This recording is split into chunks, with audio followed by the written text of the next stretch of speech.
আসসালামু আলাইকুম রহমতুল্লাহি ওয়া বারাকাতুহু। সম্মানিত দর্শক, বাংলাদেশের পরবর্তী রাষ্ট্রপতি কে হচ্ছেন? তিনি কি ডক্টর মোহাম্মদ ইউনূস, নাকি তারেক রহমান সাহেবের পত্নী জুবাইদা রহমান, নাকি বর্তমান যে শাহাবুদ্দিন চুপ্পু রয়েছেন তিনি তার মেয়াদ পূর্ণ করবেন, সেই সুযোগ বিএনপি তাকে দেবে? কি হতে যাচ্ছে রাষ্ট্রপতিকে কেন্দ্র করে? কারণ হলো, যেভাবে জুলাই সনদ হয়েছে, যেভাবে আন্দোলন হয়েছে, যেভাবে নির্বাচন হয়েছে, যেভাবে নির্বাচনে ইঞ্জিনিয়ারিংয়ের কথা বলা হচ্ছে, যেভাবে সমঝোতার নির্বাচন হয়েছে, সমঝোতার ফলাফল হয়েছে, এই কথাগুলো এখন এনসিপির নেতারা, জামাতের নেতারা প্রকাশ্যে বলছে। এর ফলে বর্তমান যারা ক্ষমতায় রয়েছেন তারা উপরে উপরে যতই দাপট দেখান না কেন, তাদের নৈতিক ভিত্তি দুর্বল আছে এবং আগামীটা আরও দুর্বল হয়ে যাবে। আমার যতটুকু মনোবিজ্ঞানের উপর পড়াশোনা আছে, সেই পড়াশোনা দিয়ে আমি ক্ষমতাধর লোকদের চোখের দিকে তাকিয়েছি, তাদের অঙ্গভঙ্গি বোঝার চেষ্টা করেছি। সত্যিকার অর্থে প্রতিযোগিতা করে বিজয়ী হওয়ার মধ্যে যে আনন্দ, সে আনন্দ আমি তাদের মধ্যে দেখিনি। দ্বিতীয় যে সমস্যা, সেটা হলো তাদের হাঁটা চলার মধ্যে যে ধরনের একটি কনফিডেন্স থাকা দরকার, সেগুলো হচ্ছে না। সব জায়গা থেকে কেমন যেন অভিনয় অভিনয় মনে হচ্ছে। কারণটা কি? কারণটা হলো, শেখ হাসিনার পতনের 24 ঘন্টা আগেও এখন যারা ক্ষমতাধর তারা এবং গত 17 মাসে যারা ক্ষমতাধর ছিলেন তারা কল্পনাও করেননি শেখ হাসিনার এমন তোর একটি পরিবর্তন আসতে পারে, পতন আসতে পারে, বাংলাদেশে ক্ষমতার জন্য তাদের জন্য একটা দ্বার উন্মুক্ত হতে পারে।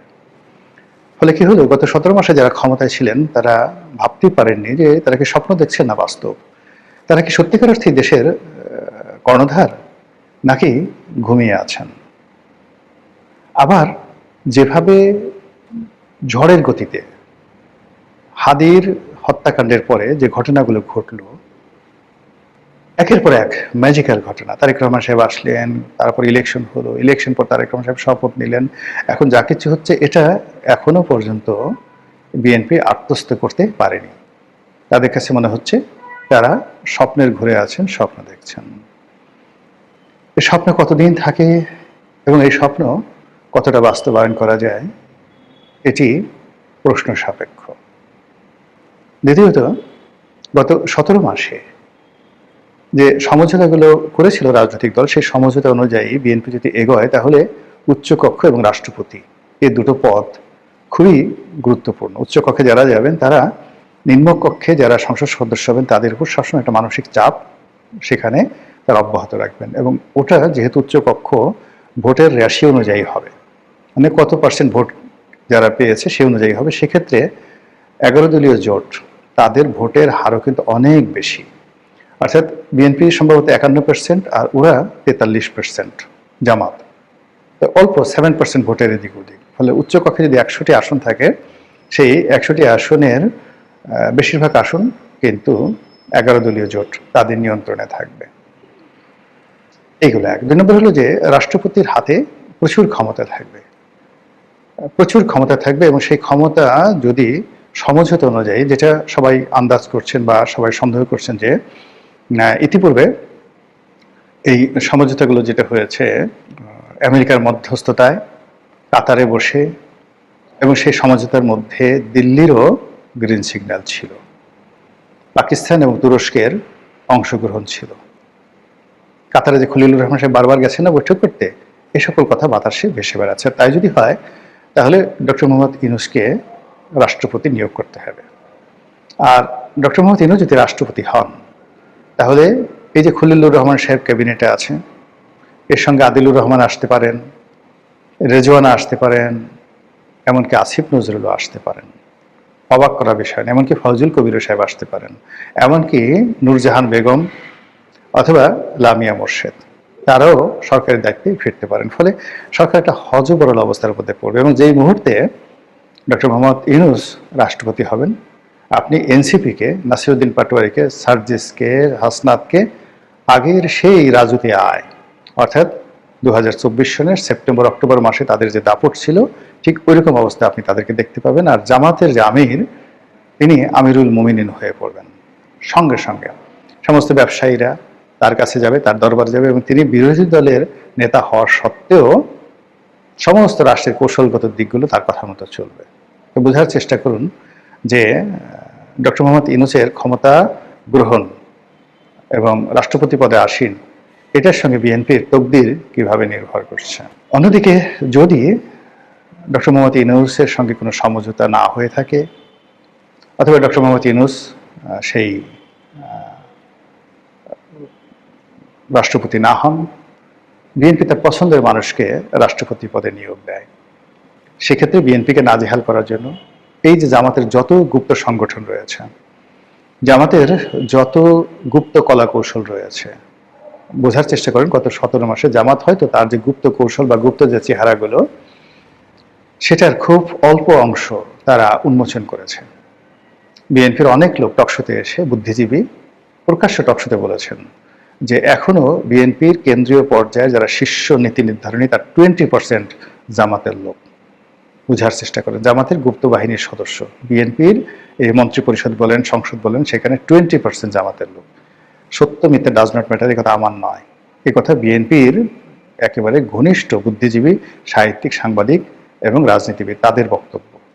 তাই যদি হয়, তাহলে প্রতিটি মুহূর্তে যে প্রাসাদ ষড়যন্ত্র হবে এবং প্রতিটি মুহূর্তে যেভাবে বিপদ বিপত্তিতে থাকবে তারেক রহমান সাহেব, তার পক্ষে স্বস্তিতে কাজ করা সম্ভব হবে না। অন্যদিকে এরকম একটা পরিস্থিতিতে জামাত এবং আওয়ামী লীগের মধ্যে কৌশলগত সম্পর্ক স্থাপন হয়ে যাবে নিশ্চিত। এর কারণ হলো বিএনপি আওয়ামী লীগকে চেষ্টা করবে নিবৃত করার জন্য, চেষ্টা করবে তাদেরকে বন্ধু বানানোর জন্য, কিন্তু ইতিমধ্যে যে বিরোধ পথে প্রান্তরে ঘাটে মাঠে হয়ে গেছে, সেটা নিষ্পত্তি করা সম্ভব হবে না, সেটা সম্ভব হবে না। ফলে কি হলো, বিএনপি যে এখন যে অবস্থায় আছে, তার সঙ্গে হবেন ববি হাজ্জাজ, তার সঙ্গে হবেন নুরুল হক নুরু, তার সঙ্গে হবেন রেজা কিবরিয়া, এখন যারা আছেন তার সঙ্গে হবেন জোনায়েদ সাকি। আর অন্যদিকে যদি জামাতের সঙ্গে আওয়ামী লীগের বন্ধুত্ব হয়ে যায়, বন্ধন, এবং এটা 99.99% হওয়ার সম্ভাবনা খুব বেশি, এটা হবে। রাজনৈতিক ইকুয়েশন এভাবেই কথা বলে। সেক্ষেত্রে জামাতের পাকিস্তান কানেকশন, আওয়ামী লীগের ভারত কানেকশন, জামাতের সাংগঠনিক ক্ষমতা, আওয়ামী লীগের সাংগঠনিক ক্ষমতা, জামাতের টাকা, আওয়ামী লীগের টাকা, তারেক রহমান সাহেব দুই চোখে রীতিমতো ধুম দেখবেন। আর এইরকম জটিল রাজনৈতিক পরিস্থিতি তিনি মাহাদি আমিনকে দিয়ে, তিনি যে সমস্ত লোকজন লন্ডন থেকে নিয়ে আসছেন, হুমায়ুন কবিরকে এনেছেন, মাহাদি আমিনকে এনেছেন, অন্যান্য যে সকল উপদেষ্টা নিয়েছেন, এরা ঘোড়ার ডিম কিছুই করতে পারবে না, লেমন জুস খাইতে হবে। বড় জোর লেমন জুস, তারা যদি বলেন আমরা লেমন জুস খাবো না, লন্ডন থেকে আসছে, আমরা ফক্স নামক যেটা চকলেট আছে সেটা মুখের ভিতরে সারাদিন চুষবো, তাদেরকে সেটাই চুষতে হবে। এর কারণ হলো আওয়ামী লীগের যে সকল ডিপ্লোম্যাট রয়েছে, আওয়ামী লীগের যে সকল রাজনৈতিক নেতৃবৃন্দ রয়েছে, যে সকল ছাত্রলীগের এই যে লাস্ট ক্যাবিনেটে, আপনি চিন্তা করেন, মহিবুল হাসান মেয়র মহিউদ্দিনের ছেলে, আখতারুজ্জামান বাবুর ছেলে জাভেদ ভূমিমন্ত্রী ছিল, এনামুল হক শামীম ছাত্রলীগের সভাপতি ছিল, ছাত্রলীগের সেক্রেটারি ছিল নজরুল ইসলাম বাবু, তারপরে ছাত্রলীগের সেক্রেটারি ছিল ইকবালুর রহিম। আপনি এদের সাথে টেক্কা দেওয়ার জন্য ছাত্র দলের যাদেরা আছে, সেই প্রথম সারির 10 জন, আপনি আমানুল্লাহ আমান ধরেন, খালিল কবির খোকন ধরেন, কিংবা ফজলুল হক মিলন ধরেন, তারা তো সব তাদেরকে আপনি পিছনে ঠেলে রেখে দিয়েছেন, প্রয়োজনে ডাকলেও তাদেরকে আনতে পারবেন না। ওদিকে সুলতান সালাউদ্দিন টুকু, তারপর সেই যে শহীদুদ্দিন চৌধুরী অ্যানি, অন্য যারা আছেন তারাও ফ্রাস্ট্রেটেড।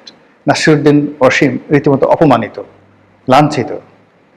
ফলে কি হলো, এই যে লন্ডন পার্টি, যারা বিএনপি লন্ডন পার্টি, সেই লন্ডন পার্টির মধ্যে যাদেরকে তিনি লন্ডন থেকে এনে এখানে এস্টাবলিশ করেছেন, তারা আবার লন্ডনে গিয়ে গালাগালি করতে পারবেন, ওখানে গিয়ে আর একটা সিন্ডিকেট করতে পারবেন। কিন্তু বাংলাদেশের রাজনীতিতে মাঠে ময়দানে জামাত এবং বিএনপির সাথে টেক্কা দেওয়ার মতো বিএনপির যে শক্তি, সেই শক্তিটা ইনঅ্যাক্টিভ করা আছে এবং আগামীতে এগুলোকে অ্যাক্টিভেট করা সম্ভব নয়।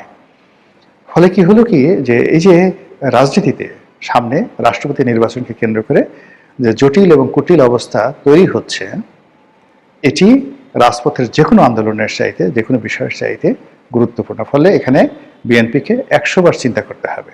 এই একটি পদে তাদের যে নিয়োগের মাধ্যমে তারা যে আসলে কি করতে যাচ্ছে সেটা এখনো তারা বুঝতে পারছে না। তো জুবাইদুর রহমানের কথা অনেকে বলছেন, তারপর ডক্টর ইউনূসের কথা বলছেন, বিএনপির একসময় মির্জা ফখরুল সাহেবের কথা বলা হতো, এখন বলা হচ্ছে কিনা আমি জানি না।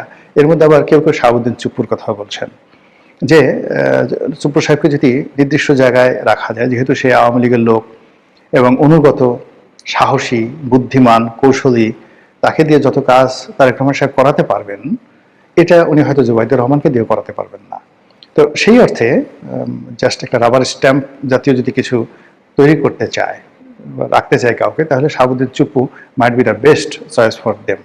এটা নিয়েও কিন্তু অনেকে কথাবার্তা হচ্ছে। আল্লাহ সিদ্ধান্তের মালিক, আল্লাহ সবকিছু জানেন, যেটা ভালো হয় সেটাই যেন তিনি আমাদের দেশের জন্য নসিব করেন। আসসালামু আলাইকুম রহমতুল্লাহি ওয়া বারাকাতুহু।